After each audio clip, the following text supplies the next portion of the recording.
Hello, everyone. I wanted to talk to you today about the second part of our study, which is the superiority of biblical soteriology over polytheistic, henotheistic, and works-based monotheistic soteriology. So, this necessitates a discussion about the logical, practical, and moral inadequacies of polytheism and the fragmentation of the divine, for starters. You see, the mind of man, when it endeavors to account for the origin of life, the justice of the cosmos, and the hope of deliverance from suffering and death, must begin with a fundamental question. What is the nature of the divine, if it exists, and is it capable of saving? Among the vast multitude of religious conceptions that have occupied human history, polytheism has stood as one of the most persistent, positing a pantheon of deities, each possessing distinct powers, wills, and domains. Yet, upon even modest rational examination, such systems are found wanting, not merely in their practical outworking, but in their foundational logic. If salvation is to be a coherent promise, if deliverance from evil, suffering, and the finality of death is to be both possible and certain, it must arise from a divine order marked by unity, supremacy, and moral intelligibility. Polytheism, by its very constitution, denies all three. First of all, in the problem of divine fragmentation.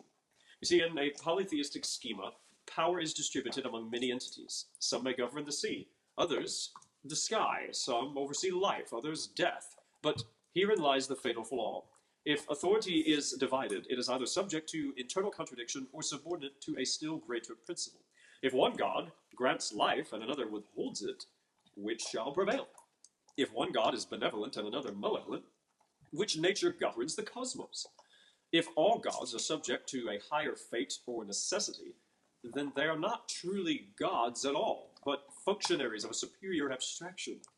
So, in the polytheistic framework, either the gods are not ultimate, or they are not unified, and in both cases, the soul, the human soul, is left with no certain hope of deliverance.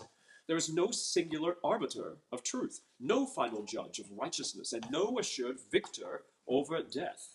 In such a world, salvation is a wager cast amid divine rivalry.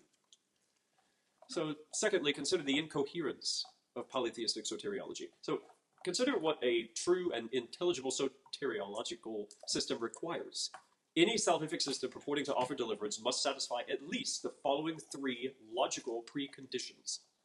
First of all, a singular sovereign authority. If multiple deities possess competing wills, then none possesses final power. Either one is supreme, or the cosmos is ruled by a fluctuating contest of wills, in which salvation cannot be guaranteed and divine justice is contingent and unstable.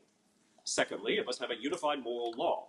Multiple divine minds entail multiple moral codes. One God may demand sacrifice, another may demand asceticism, another ritual or mystical ecstasy. In such plurality, there exists no universal standard, only cultural preference. This renders salvation either inaccessible or arbitrarily assigned. And thirdly, it must have a guaranteed eschatological resolution. If the gods are at war, then even the most benevolent deity may fail to overcome evil. The worshipper cannot trust that suffering and death will be abolished, for the outcome is perpetually uncertain. A system in which even the divine may fail cannot produce salvific confidence. So, what's the point?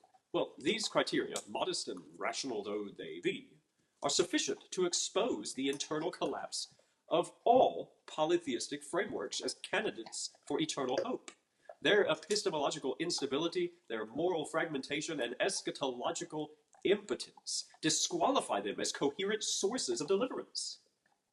And so, when considering the source of your salvation itself from evil, from suffering, and from death, for all of eternity, never to return into your life again, consider that it must be at the very least something besides a polytheistic framework. Now, I know that there are many different types, if you will, of polytheism and various belief systems built around it, and there's a lot of different flavors to pick from depending on where you come from, depending on your culture, your subculture. I do understand that. And I understand that sometimes it's more complicated than just the gods and goddesses have different wills and different minds and different capabilities. For example, sometimes you will have a belief system that teaches that there is one supreme being who is manifesting themselves through different lesser deities. But there is still the same problem, regardless of whatever cycle you read, whatever kind of religious text you read otherwise concerning these belief systems, they all come down to the same problem, either competing wills or limited power that does not guarantee eternal life 100%. Now, some people may not care, but the purpose of this study is to find a solution that guarantees the most likely outcome of total deliverance. Total deliverance. So, when dealing with probability and likelihood, I just don't think polytheism grants the most likely salvific outcome. Let me know what you think. Thanks!